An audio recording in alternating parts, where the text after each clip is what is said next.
Le problème de l'infirmerie dans les établissements scolaires du département de la Vallée du Nthème se pose avec acuité.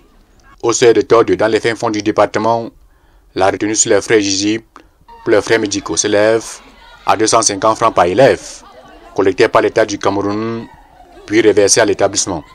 La présence d'une infirmerie ici est capitale. Lorsque on a 2 ou 3 personnes, ou alors une vingtaine de personnes quelque part, il faut nécessairement avoir une infirmerie pour éviter parfois des cas qui peuvent se présenter, des cas, surtout des cas graves.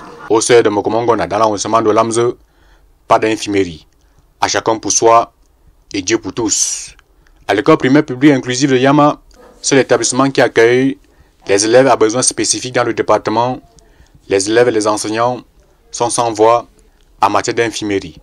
Dans le centre-ville d'Ambam, l'infirmerie dans les établissements scolaires, publics et privés, existe sur du papier. Certains se limitent à la boîte à pharmacie avec un contenu maigre. Tout se résume à la bétadine, la quinine et le paracétamol.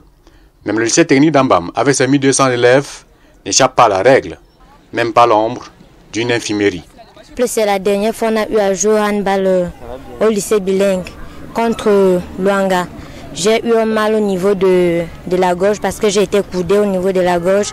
J'ai exposé le problème au niveau de notre coach.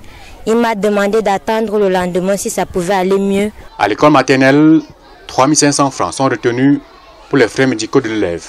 Les frais médicaux permettent donc à un moment donné de l'année, on vient leur faire des examens et on permet à ce que les enfants soient assurés. Donc quand le cas s'élève au-dessus du niveau de la pharmacie de l'école, nous les conduisons à l'hôpital où ils ont leur dossier là-bas et on prend d'abord l'enfant en charge avant d'appeler le parent.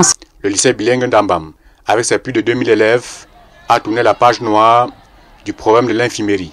Les mesures ont été prises à cet effet. L'APE, en collaboration avec le conseil d'établissement, a pris la ferme résolution d'ouvrir une infirmerie cette année scolaire. Les dispositions ont déjà été prises, la fabrication des lits, des petits lits d'hospitalisation, le bureau de l'infirmier, et puis le matériel et le nécessaire de base de premiers soins a déjà été commandé. Les pouvoirs publics devraient donc porter une attention particulière sur l'infirmerie dans l'établissement scolaire, car la santé des élèves en dépend.